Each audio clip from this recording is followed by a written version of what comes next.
The Women's Prize for Fiction has appointed a head judge with a rather complicated history on both LGBTQ+ rights and human rights, and I wanted to talk about what that actually means.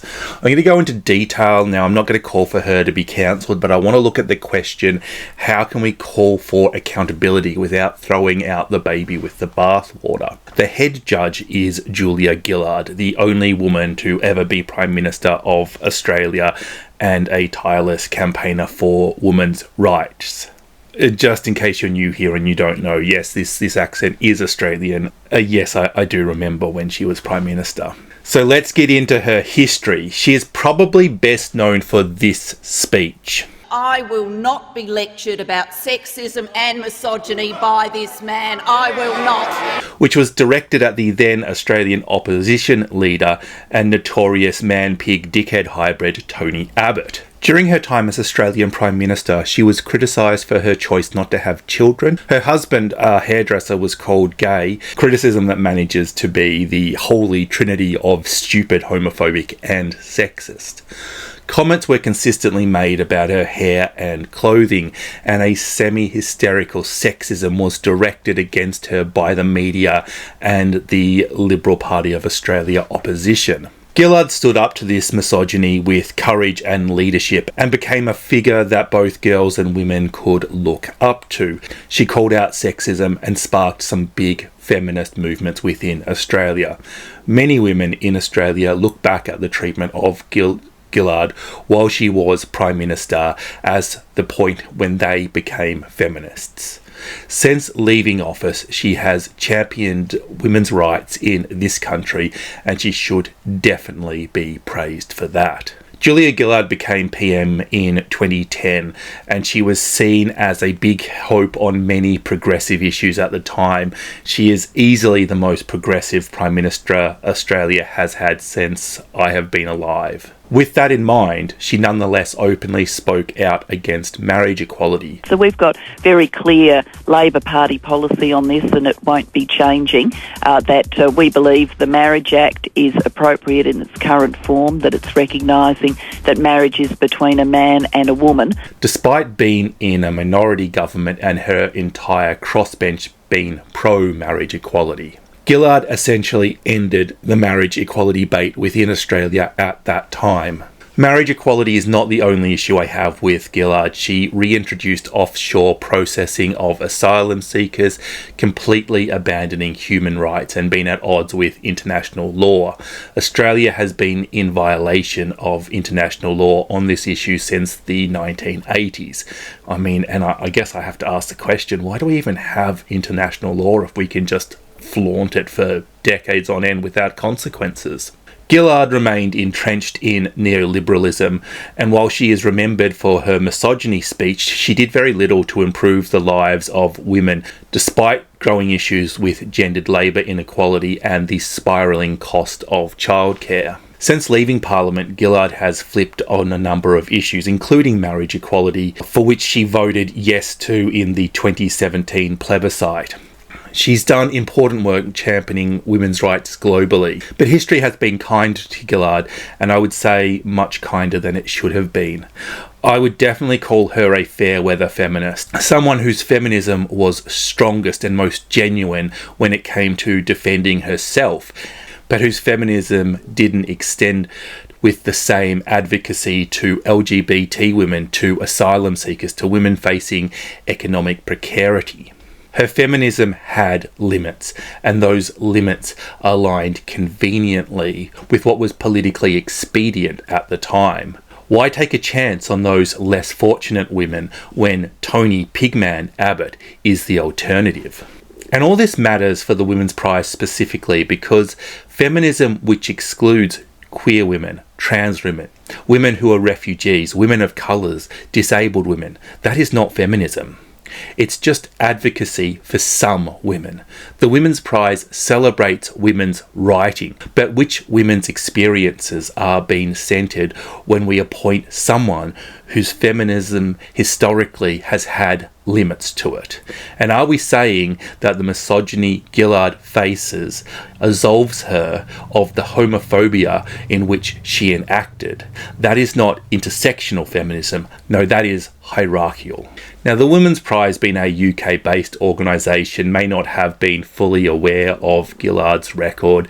I doubt that this was a genuine conspiracy, and it's much more likely to be an oversight. But it is an oversight worth discussing because it reveals how easily we can celebrate partial progress while ignoring whose rights have been sacrificed along the way. And I guess we should ask, should the Women's Prize be aware of the issues that I'm discussing in the first place? I mean, after all, they're not hidden. You just have to look at a Wikipedia page. And does any of this have anything to do with her ability to judge books? To be honest, I have no idea whether she will be a good or a bad judge. I hope she's good, if for no other reason than I'd like to read some good books. But the Women's Prize is ultimately a feminist prize. Celebrating women and amplifying their voices is Feminism 101. And Gillard's selection as judge raises an interesting question about flawed feminists and how flawed they're allowed to be. Just like Gillard, my position on many issues has changed as I've gotten older. If we hold people accountable to their old position, we are blocking off avenues for people to change their mind. We must remember that we live in a prejudiced society where the default position on many issues is often a little bit yuck, especially retrospectively. And while this is the ideal situation, it is not realistic to expect people to critically examine every assumption they have. After all, they're assumptions. Gillard, however, was the leader of a country, and that places her values under a microscope. Anybody in a position to deliver meaningful change should. It is the bare minimum for a politician, when considering their position on any issue, to look at the arguments and the evidence that exists, to make themselves informed. In my life, I have held many views which would be called problematic by my standards today, but I never advocated for them. I never forced my views on a country, and when I discovered that they were based on misinformation, I changed my mind. Gillard has publicly stated that she is now pro-marriage equality and that her change in view is due to a re-examination of her values and political beliefs, which she called dated. That's fantastic, but I cannot understand why she didn't examine her beliefs when it was a hot issue and she was in a position of power and policy. Any politician who makes policies without examining their biases and the evidence that exists is not a fit politician. I do understand that that statement has called most politicians in office at the moment unfit for office. But looking at the arguments and evidence that exist really should be a bare minimum. A doctor who prescribes treatments on personal beliefs rather than on medical evidence would lose their license. A politician who makes policies based on political beliefs rather than examining the evidence and the impacts of people's lives should be held to a very similar standard. Unfortunately, with the way the media and society is of late, a lot of people will be unable to look at this as anything other than me trying to cancel Julia Gillard. But to those people who probably haven't watched to this point in the video, it is possible to criticize people without wanting them to be cancelled. We mustn't become so scared of cancel culture that we don't allow room for a warts and all discussion of people, actions and incidences. And if we don't allow for those discussions, as a society, we are not going to move forward. Criticism isn't itself a bad thing. It's an opportunity to improve, to learn, to grow. Authors seek criticism to improve their work. Any author out there who goes to a writing group and hears back, "Oh, I love your work, it's amazing," is going to be a little bit pissed off because it's been a waste of their time. Criticism is essential, especially when it comes to politicians, both current and former. So what is the appropriate action? I know some people will say keep politics out of book prizes, but the Women's Prize cannot help to be political. They're a feminist prize, and feminism is an inherently political issue. The argument that we should keep politics out of things is itself a political position, and a luxury argument only afforded to those in positions of comfort and security. But this isn't just a woman's prize issue. It is a question of how we interact with people who have been politically active, especially when their politics has caused harm. There is often a call for increased tolerances around differences of political opinions, but in the words of James Baldwin, we can disagree and still love each other, unless your disagreement is rooted in my oppression and denial of my humanity and my right to exist. Now, Baldwin said this about the civil rights movement and the expectation that black people tolerate white supremacists as a mere political differences. But his points apply far more broadly than people often recognise. They apply to any situation where someone's opinion denies another person's fundamental rights, be they LGBTQ+ rights, refugee rights, women's rights, workers' rights. These aren't abstract political debates. They're questions about whether certain people deserve dignity and humanity. So I guess the question should be, why don't I wish to cancel Julia Gillard then? She has changed her position on marriage equality. She is now an ally for the LGBT community. This year, the Women's Prize will have a head judge who has openly argued for the inclusion, respect, and recognition of people of different gender identities. And considering the history of the prize, that is wonderful. She is no longer in charge of Australia and has nothing to do with our abysmal treatment of refugees and asylum seekers. She is out there campaigning for and doing a wonderful job in advocating for women's rights and visibility. I certainly don't forgive her or think that she's beyond criticism.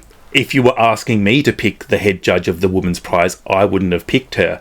I think there are other Australians who I would love to see judge the Women's Prize before her. Somebody like Hannah Gadsby would bring feminist credentials and a lived experience as a queer woman, which would make a really inspired choice.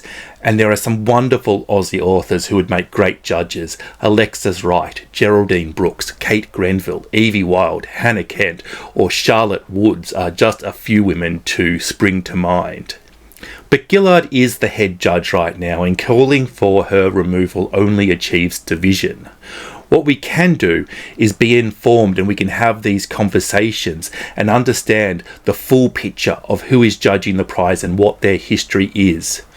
I want equal rights for women. I want equal rights for LGBT+ people. I want asylum seekers treated with dignity and respect. And these changes themselves start with conversations. And if we avoid conversations like this one because they're uncomfortable, because they're difficult, then what we do is cede the ground for those conversations to politicians and allow politicians to dictate the conversations we have. And I'm not saying that I'm anti-cancel culture either.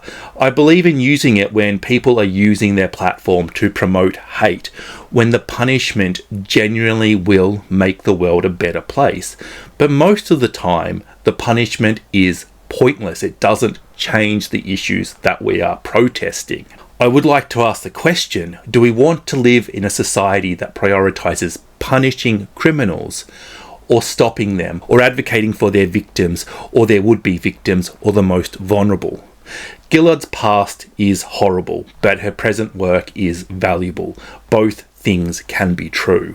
Currently, she is using her platform to do good things for women, and I understand the logic in picking her as a judge given her current profile. It will never sit right with me having a woman who has a past of promoting homophobic policies and policies that violate some pretty basic human rights. And I don't think that should really sit right with anybody.